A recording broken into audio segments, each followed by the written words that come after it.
Hi, I'm C. Andre Daniels, and this is Faces of Our Kings. Say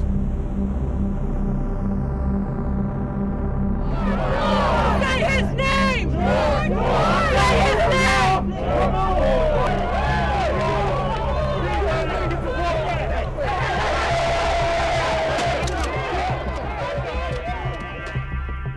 On a fateful day in Minneapolis, Minnesota, on May 25th, 2020, George Floyd would be killed at the hands of law enforcement. It appeared that it would be a routine stop that just went tragically wrong. So tragically wrong that by the end of the stop, Mr. George Floyd would in fact be dead. 8 minutes and 46 seconds, he would have a law officer's knee firmly planted in his neck, causing his death. The world would be set upside down. It would be the latest hashtag tragedy to a multitude of hashtag tragedies that this nation would have to come to terms with, if you will. I would say my first experience with racism was the stories that I would hear from my grandmother. My grandmother was born in Georgia, and her biggest defining moment of her young life was seeing her father get killed by the Ku Klux Klan. He was a school teacher in Georgia, and they were working on, I guess, reform at that time. And they looked at him as, I guess, a chief instigator. And her and her 3 brothers and 2 sisters were in the house. And, they had one of those, one room, great hall kind of houses with the potbelly stove in the corner, smoking up the whole place. So everyone was right there. And she said it was about 6 o'clock in the evening and he was due to be coming home. And all she remembers was her mom screaming and telling them to get away from the windows. And my grandmother, she was the oldest out of her siblings. And so she kind of walked up behind my great-grandmother and looked around the corner, and they had, I guess, my great-grandfather, they had him on the lawn, and they literally cut his head off on the front step of the house. Growing up in Camden, New Jersey, I was born in '62, so as a little kid, I remember the violent '60s, right? I remember the riots in Camden, in '70, '71, around 50 years ago. Growing up in Camden, I remember learning and being taught, one does not venture into Gloucester City, when I was a kid. Not even sections of Camden, like Fairview. There was always the distinction, white Fairview and black Fairview. You don't go into that section of Camden, because of racism. Throughout our history, in the 60s and tumultuous 70s, there were revolts in this country because there were systemic policies and procedures that continued to subdue and create a lack of opportunity for many different communities. And the reality is that many of the world's atrocities have been committed. And one, as a student of history, could look back and say, well, the purpose of history is to learn from it.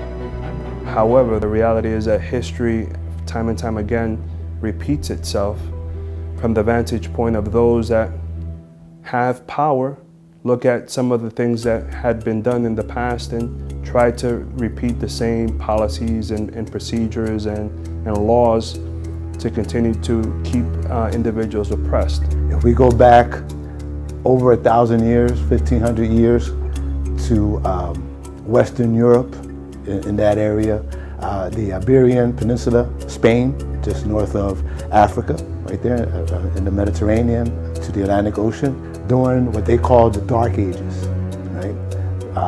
When in Western European history, they were suffering. They were not as advanced in terms of knowledge and information and history and the sciences and medicine and all of that. A lot of that history and knowledge and information was kept by the Northern Africans. Spain and that area had been conquered by the Moors, who came from North Africa, for almost 1,000 years, 800 plus years, ending at the end of the 1400s. Okay? And that group of people had kept a lot of the knowledge and history and information that Western European had lost. during what they called, again, the Dark Ages. Once the Western Europeans reconquered Spain in that area, right? What do we have? We have now the Western Europeans regaining that knowledge that they had lost and that was kept by the North Africans, right? And now the Western Europeans are expanding in their trek into Africa, which eventually they conquered and colonialized Africa, right? Then that's the beginning of the slave trade, as the Western Europeans now come across the Atlantic to what we know today as the Americas, bringing over the African slaves doing the slave trade. And again, we see where that mentality, the Western Europeans are above or superior to everyone else, and anyone else is subhuman, not human. By looking at the TV and all that, like in the age frame of the kids that I talk to, it's like they fed up. Like they just tired of like going through the same stuff. It's kind of hard to say that it'll change because it's been going on for so long, for my whole life, the life before, stuff like that. So I guess we just gotta take it one day at a time, because it's hard to say that it'll change tomorrow, the week, the next month, or the year. I think it's still gonna go on. I don't think it's really gonna be no change.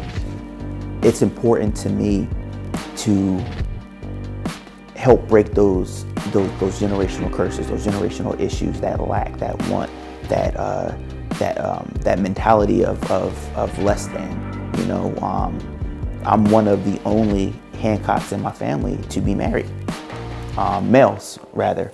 You know, a lot of single mother homes. You know, a lot of young men that are just, you know, producing children but not being, you know, men, not being fathers to the children.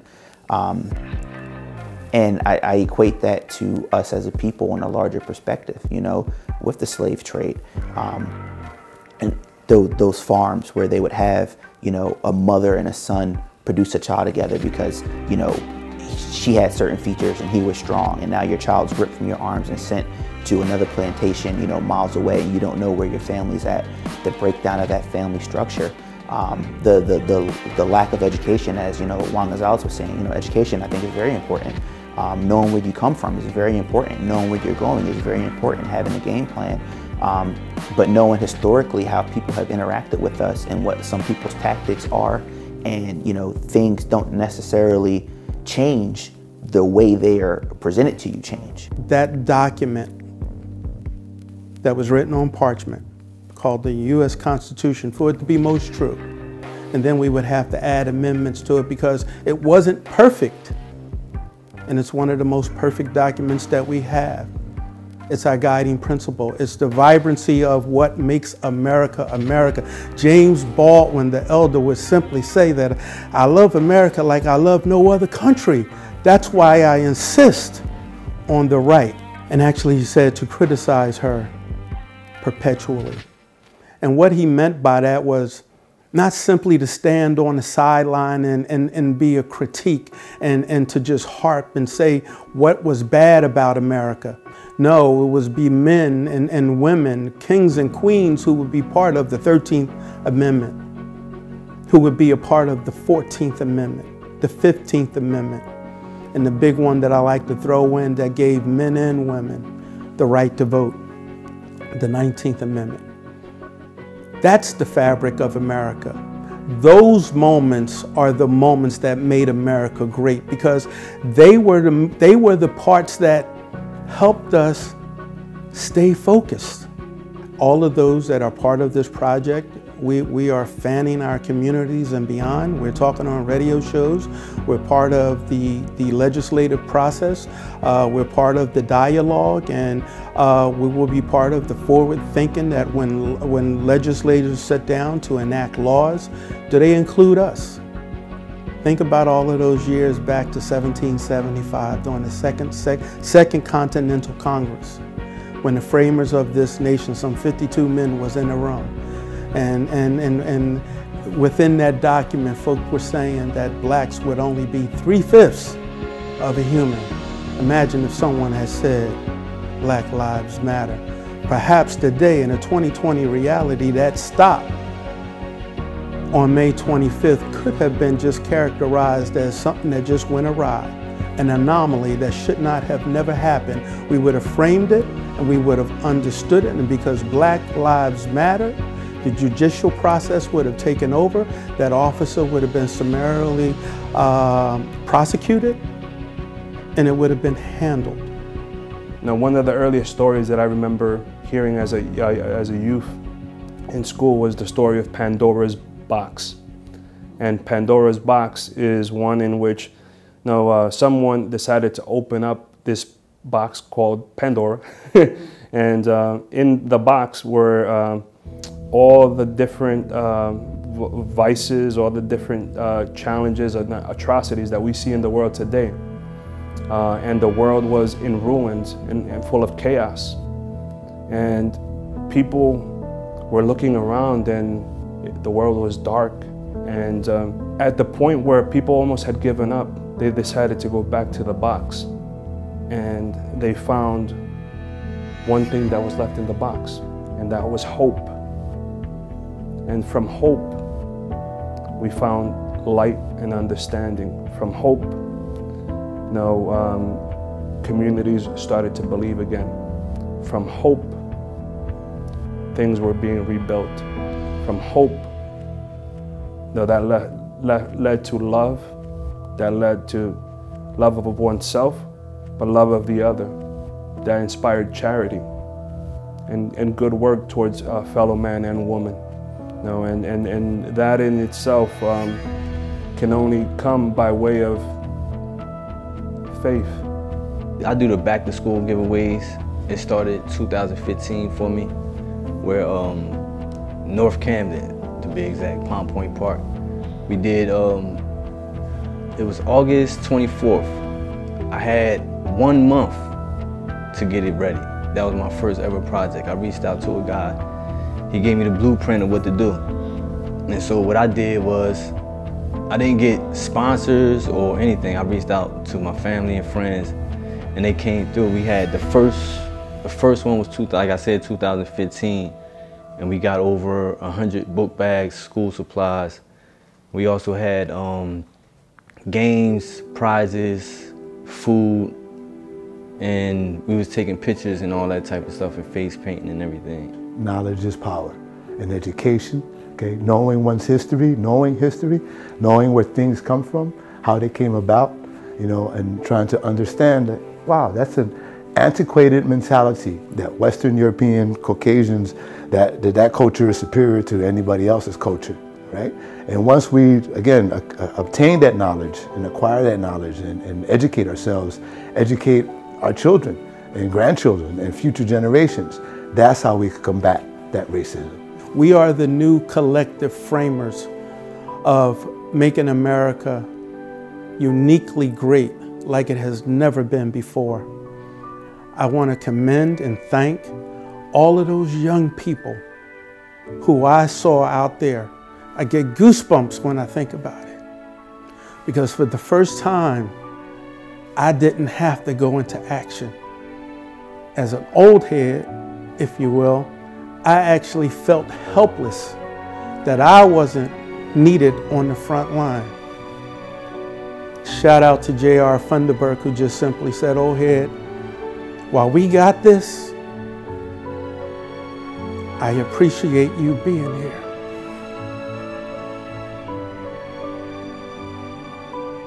We walk with the wind of your energy. And perhaps you are part of the conduit of those elders who would come before us. We got next.